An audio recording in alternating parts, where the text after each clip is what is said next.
आप लोगों के सामने भगवती चरण वर्मा जी का दीवानों की हस्ती बसंत पुस्तक से लेकर उपस्थित हूँ।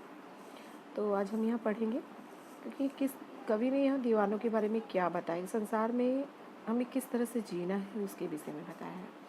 हम दीवानों की क्या हस्ती है, आज यहाँ कल वहाँ चले, मस्ती का आलम साथ चला, बस हम धूल उड़ाते साथ चले। दीवाने उन्हें कहते हैं जो हर हाल में मस्त रहते, चाहे सुख हो चाहे दुख हो, उन चीज़ों का उन पर कोई गहरा प्रभाव नहीं पड़ता और वे वर्तमान काल में जीने में विश्वास रखते हैं। वो अतीत और भविष्य के बारे में बिल्कुल नहीं सोचते, वो वर्तमान काल में जीने में विश्वास रखते हैं।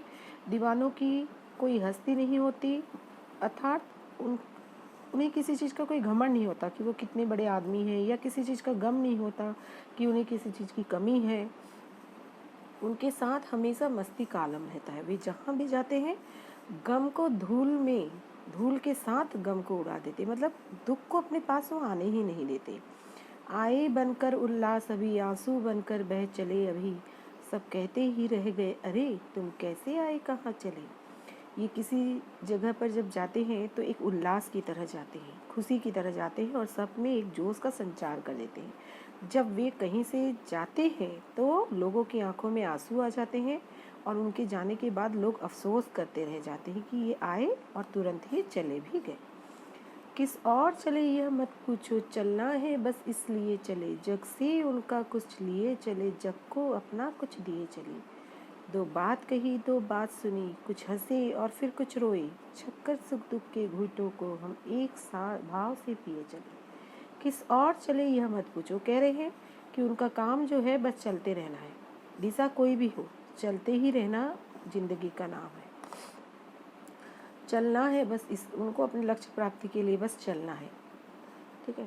तो असली दीवाने वो होते हैं जो हमेशा संसार से कुछ लेते ही रहते, मतलब एक्सपीरियंस, अनुभव, और बदले में संसार को भी अपना अनुभव, अपना जो है कुछ बांटते रहते हैं। उनकी ज़िंदगी में कभी कोई अर्ध विराम नहीं आता, मतलब कॉमा, ठीक है। और पूर्ण विराम तो दूर की बात है, पूर्ण विराम मतलब फुल स्टॉप तो दूर की बात है, ऐसा कुछ आता नहीं है उनकी ज़िंदगी में।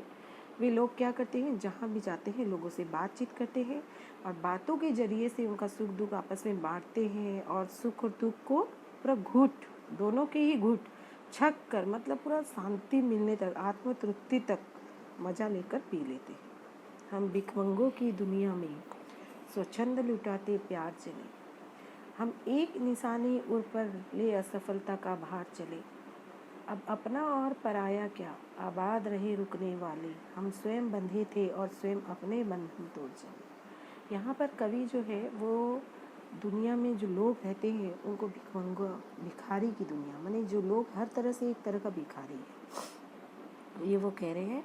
तो जो दीवाने होते हैं वो किसी भी असहाय पर अपना जो प्यार है वो निछावर कर देते हैं, और जो सामान्य व्यक्ति होता है वो प्राय क्या करता है, एक असहाय को देखकर सिर्फ सहानुभूति ही दे सकता है, उसके अलावा वो उसको कुछ देता नहीं है।